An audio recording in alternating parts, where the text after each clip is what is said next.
Hey guys, this is Economics and Morons. I'm Darian, your host, and this is my companion Daniel. Hi. And today we're going to be talking about islands, specifically the creation of them. I mean, we live in Florida. We see islands all about. We have to admit that. But we're always running out of space, especially here. You can see that just with all the apartment complexes going up. Yeah, everybody's trying to get some space over here. Yeah, especially as everyone's moving out from New York, which brings up the very good question of where the heck are we putting all these people? True. Yeah, it's interesting how you're gonna have to find space because like there's only so much room you can put people in. Like there's only so much space that can really go around. You know what I'm saying? Yeah, and unfortunately, with land being perfectly inelastic when it comes to an economic sense, it's just money goes where the land is, and as land gets smaller, the price just goes up and up and up. You'd think that the big thing would be making more land, and unfortunately, it's not that easy. True. Yeah, scarcity is like one of those key things because, like, yeah, as I said, there's only like so much space we can rarely make more. So, like, yeah, as you said, if there's more people trying to get a certain space, it's gonna bring up the price. So, so that brings us to making islands. Making islands, it seems like a possible alternative to making more space. So, could you embellish on that a little bit more? Yeah, I can do that completely. The big thing with islands, though, is there seems to be kind of a glassy ceiling. Like, buying an island, not too hard. You have a few $1,000,000, you can do so pretty easily. Making an island gets a lot harder because, at minimum, we're talking tens of millions of man-hours of pouring in sand, sediment, and other things, and then getting the material itself. Per acre, some of the islands in like the South China Sea and Dubai cost like 1.2 million not 1.2 million, 120 million per acre in some cases, depending on the depth. Wow. So, Dang. Islands are expensive. Yeah. I don't know. Along with that, it's just like it doesn't seem for the opportunity cost. It doesn't seem like something we want to do. Like, yeah, it's like, yeah, we could make more land, but why don't we just build up? Well, one, making more land is honestly more beneficial in the long run, if you can make it. Otherwise, it becomes kind of a problem because, yeah, look, you have an island, but what are you going to do with the island? For at least like the government and stuff, they're going to use it, sell for housing, make tourist attractions, do beaches, and that brings in good like money in. But at the same time, how long are you running at a deficit? Like, hell, you've looked into running your own business or something along that lines and others. Hell, we've seen like Lyft and all that. They work at a deficit for years.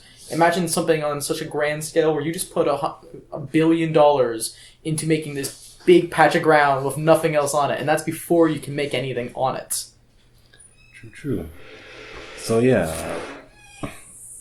land's certainly expensive. I know Google has been trying to do like a lot of real estate out there because they usually have servers that need to service like both the Atlantic and the Pacific. So they usually have server houses like in the middle of the ocean, either like on an island or like in the sea. So yeah, that is an interesting development that we will see in the coming years. Yeah, along with that, some of it seems to be like, for China at least, they're using it for more of military purposes. They're making military bases, even as that's a little questionable.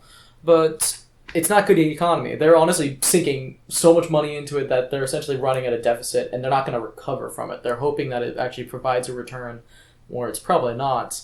Unlike Dubai, which they're doing it to make art pieces, for God's sake. They made a giant tree because they thought it would look nice in the ocean, and they sold the property for billions. So it can work, I guess. I guess it just depends on who you're catering to and what your purpose is. Islands that are made for airports, awesome. Islands that are made for defensive structures, probably less so. Hell, even just being able to have the housing market get into it, there's good money if you have the time to wait, which I don't think if you spend a couple billion, you have the time. You got anything else to say out of curiosity? Yes, it's an interesting development. And it comes to question like when do these islands can make their own stakes to claim and become their own countries? You know, it's really interesting what will happen in these few years. Like if I was Joe Schmo and I wanted to buy like an island out there, if you were buying an island itself, it would cost around like $100 or $300 for like one in like the Caribbean. But buying an island and trying to stake a claim for it, like, yeah, as you said, it could take millions. And yeah, it'll take a lot of money to raise up for that, and it'll be even harder for you to like talk to like the different countries like the U.S., Canada, the U.K., and all the different countries of the UN, and try to recognize these countries, especially if you're like one dude like Elon Musk or so that's trying to like buy up land, like they're trying to like build up the new infrastructure project. Well, that's a bit, one part, once again, kind of goes back into the islands and why we should make them. At the same time, we're not talking about the ecological disasters of making new areas out of nothing, disrupting and taking away space that was originally possibly coral reefs, big seaweed forests, stuff like that. And I can only imagine that it causes huge amount of difficulties because the currents change and all that, and the economic disaster that might come from just simply overfishing and then the destruction of their habitat. We might lose, especially here in Florida with the big fishing trade, we might lose millions minimum toward the creation of too many islands in shallow water. Even 50 feet out, plenty of fish show up here. We have dolphins, manatees, whole different types of fish that mitigate hammerhead sharks and other creatures. And we're already having issues with coral reefs kind of denaturing and having that issue. So what happens with islands? It seems like a good idea in the short term. And I understand why it's not done as often because of the cost. But you think, well, for companies at least, they are trying to use them for like power plants and stuff, and that makes sense. But I don't think with the land getting just more and more crowded and us not really capitalizing on that, we're kind of setting ourselves into either we have to build up, which is known to cause more issues because as people get packed together, things only get worse. And the economic and ecological issues of expanding land in areas where it's not supposed to be.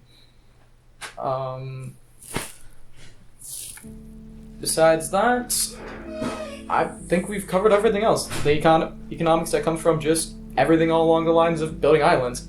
This has been your host, Darian, and that's Daniel. Hi. Safe travels to you guys, and thank you for tuning into Economics and Morons.